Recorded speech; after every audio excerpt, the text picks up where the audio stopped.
What's up? I'm AJ and welcome back to Gen Z Garage.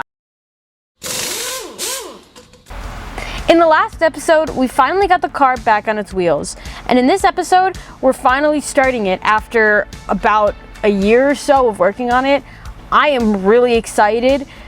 Hopefully I don't have to use this because I hope everything worked. I hope I assembled it right. I love this car. I don't want it to die.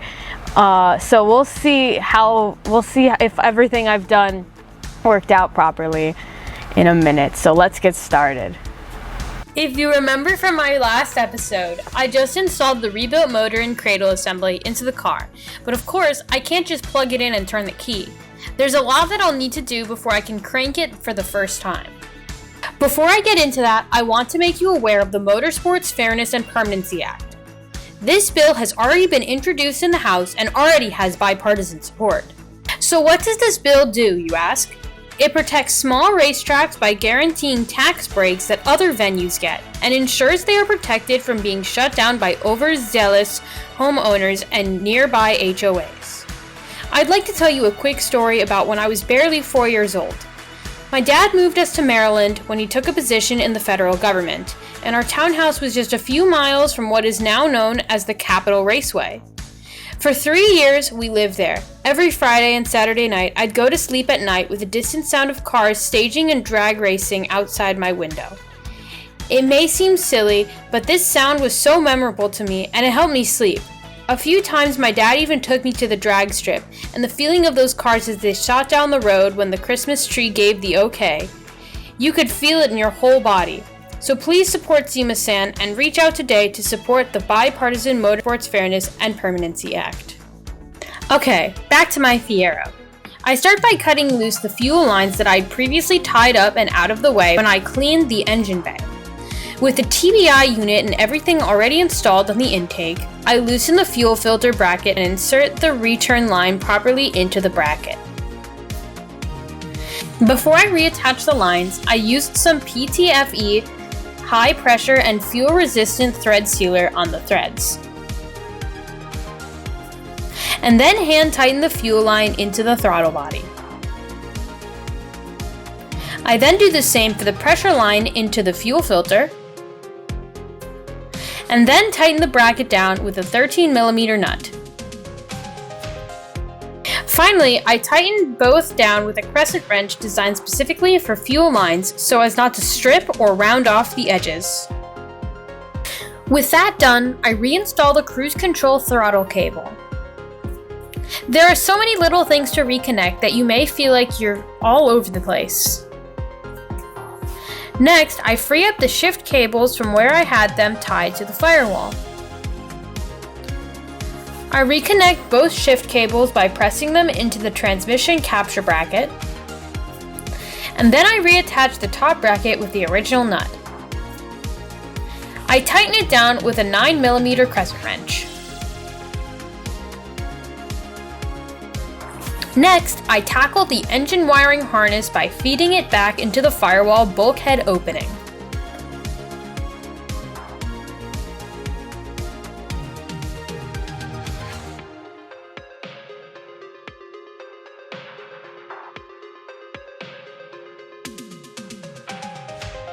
While I'm already in that area, I reinstall the fuel pump and AC compressor relay block back into the firewall.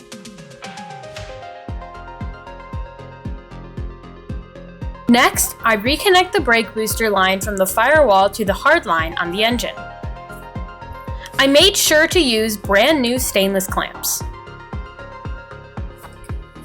Then, I installed the water outlet hose from the thermostat housing to the driver's side coolant pipe, and also used new stainless no-cut clamps. Next, I went to the inside of the car and fed the other half of the primary wiring harness through the firewall, which mates up with the C500 connector and provides power to the rest of the car. I then went back outside and routed it properly behind the brand new battery tray bracket. Notice that, like the engine wiring harness, I retaped and reconditioned this wiring harness as well. The harness uses little tree clips which snap right into the firewall. The C500 block is held in place by a set of 7mm screws, one to a specifically designed bracket that's welded to the firewall. With that done, I address another target of opportunity and reinstall the inner sail panel on that side of the car. It just snaps in place. The lower portion is held on by 2 screws, and the top is held on by a single screw. I then move over to the other side and repeat the process. I also install the lower grille trim piece on both this side and the other side, which is held on by 2 10mm machine screws. And then I install the new battery, a Duralast Gold from AutoZone. I used the new bolt and tie-down block that came with the battery tray kit from the Fiero store and snug it down with the impact gun. I'm making progress, but the car still doesn't have power, so I install the new power distribution block that I bought from the Fiero store, which mounts using 2 screws directly to the firewall. The isolated power leads connect directly to this. Next, I make the final connection with the 2 plug harnesses into the C500 connector, which is held down by a single 10mm screw. Next, I move over to the fuel inlet and I start reattaching the fuel door and mechanism. You'll notice that I've already installed the sail panels. Although my Fiero is an 85, I decided to go with the good condition set of 1984 sail panels, which are actually made of glass. In my opinion, these stand out more and are better quality than the later year sail panels. With a detent cable installed, I can now install the screws that hold down the filler necks around. And then I install the fuel door. And finally, I can remove the rubber glove and replace it with the gas cap. I was wondering where that glove went. Next, I move back inside and push the throttle cable back through the firewall, and then push it into place by the throttle body. I then go back to the engine compartment and connect the transmission shift cables to the transmission, so I can make sure I've got it in neutral. And now, it's time. Go ahead.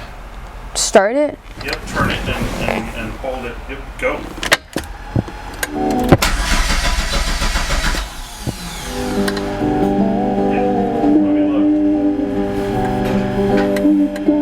Can I put the cassette tape back in? No, hold on, I'm not getting fuel. Go Uh-oh. Start it. Do it. I just did. Okay, try it again.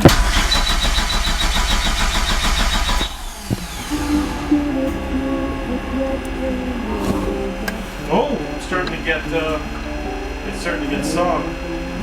What does that mean? I'm starting to get some fuel. Start it, do it again.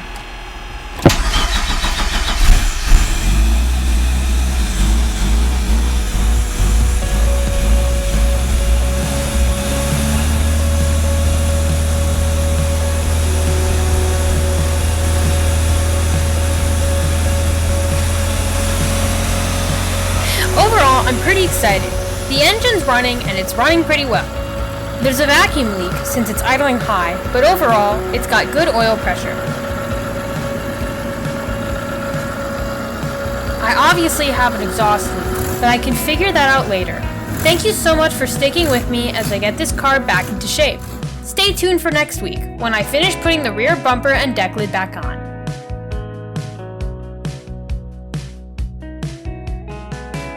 The thing is that we need to make sure that it properly fills up with coolant. So I'm going. How do we do that? So I'm going to do what's called burping it. Like it's a baby? Yes, that's basically what it is. So Oh, my little baby. yeah, so I have to continue to add coolant in it because otherwise it will. I feel like we need to have better ventilation in this garage. It's okay.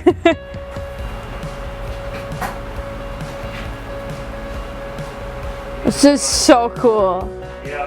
Like, I'm gonna be able to drive it by like my birthday.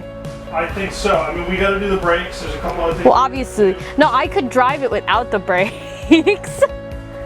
That would be a really bad idea, but like, theoretically.